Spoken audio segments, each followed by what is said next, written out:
Cuentan estas definiciones económicas desde hace mucho tiempo y han sido muy contundentes. El caso de Javier Milei.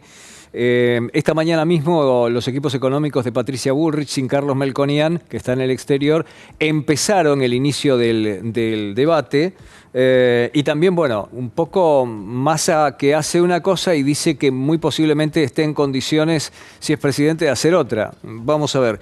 Queremos entender cuáles son las posturas económicas de los principales candidatos y por eso estamos con Carlos Arbilla, que es analista económico y seguramente nos va a poder dar algunas precisiones de lo que está viendo. Carlos, buenas tardes. Hola Pepe, buenas tardes, ¿cómo le va? Un gusto como siempre. Lo mismo digo, Carlos. Bueno, un poco en la presentación quedó hecha la pregunta, ¿no? ¿Cuáles son las posturas económicas más marcadas, por lo menos, de cada uno de los candidatos? Bueno, indudablemente el mercado financiero lo que está viendo, el grupo empresario en la Argentina, ayer ocurrió en el Council de las Américas, es que hay, me parece, dos alternativas y después hablamos un poco de la de Sergio Massa, si quiere Pepe. Sí. Pero la primera alternativa es la dolarización lisa y llana que propone el candidato de La Libertad Avanza, Javier Milei.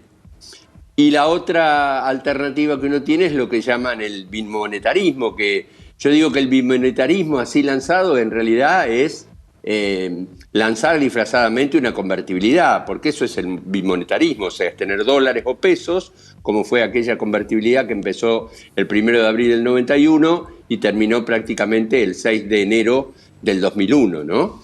En la dolarización yo le diría, Pepe, hay muchas dudas acerca de cómo se va a instrumentar un plan de dolarización de la República Argentina. Hay pocos ejemplos en el mundo, está la dolarización de Ecuador, que todo el mundo habla, otra dolarización en algunos otros países, pero en realidad hoy Javier Milei lo que dice es que el peso está terminado en la Argentina, por eso hay que ir directamente al dólar.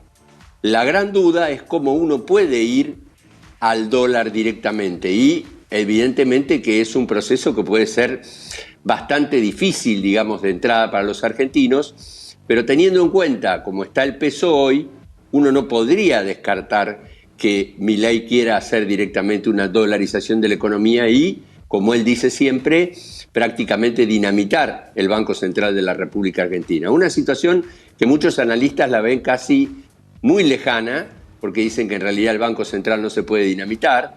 Lo que Milei habla es de un proceso de un año, por lo menos él habla de 9 hasta 24 meses, o sea, hasta casi 2 años, para a partir de allí comenzar a instrumentar una dolarización en la República Argentina.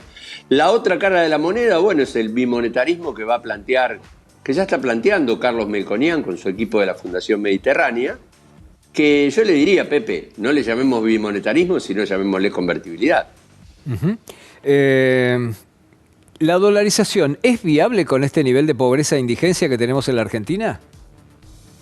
A ver, hay que explicarle a la gente lo siguiente, Pepe. Si yo me ato a una moneda de otro país, tengo que tener condiciones parecidas a las de ese país, o que mi país se adapte al país al que yo me ato a la moneda. Le voy a dar un ejemplo muy claro que fue el euro. El euro, que fue la moneda única de Europa, que todos los países tuvieron que tomar, los países de la comunidad, de la Unión Europea, tuvieron que adaptar esa moneda, complicó a muchas economías, como por ejemplo la italiana. Porque la economía italiana, que no era una economía competitiva, se tuvo que adaptar a todo lo que hacía la economía alemana, que era una economía súper competitiva. Entonces, cuando usted ata una moneda, yo creo que el caso del euro es muy importante tomarlo en cuenta, porque ahí se ve un poco el tema de la productividad del salario, muchas cosas que están atadas, o se termina de emitir, o sea, Italia dejó de emitir moneda. Y en realidad el que emitía la moneda es el Banco Central de la Unión Europea, pero en el fondo era disfrazado el Bundesbank de la Alemania. Tal cual. Entonces, grave problema. Entonces, si nosotros nos atamos a los Estados Unidos, ojo, porque tenemos que empezar a tener parámetros macroeconómicos, microeconómicos muy parecidos a los de Estados Unidos. Y ese me parece es el principal problema. Y después, ¿cómo se va a instrumentar? Bueno, Milei dice que hay 10.000 millones de dólares de base monetaria. Por otro lado, se van a conseguir aproximadamente 40.000 millones de dólares por el lado de bonos que tiene el Banco Central de la República Argentina. Esos bonos se van a vender a una paridad del 30%. Él habla que hay 120.000 millones de dólares, por lo tanto la Argentina tendría 40.000 millones de dólares.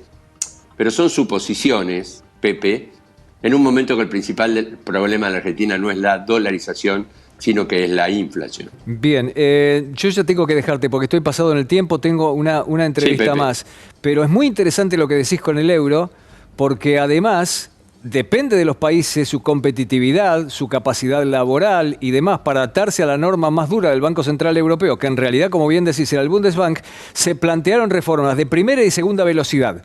Y no todos pudieron estar en la primera velocidad. Incluso países de economías sólidas, como España, tuvieron que ir hacia una segunda velocidad. Si te parece, en el próximo encuentro hablamos de eso, porque me parece muy válido el ejemplo que diste, y hablamos también de las propuestas de Sergio Massa. Dale.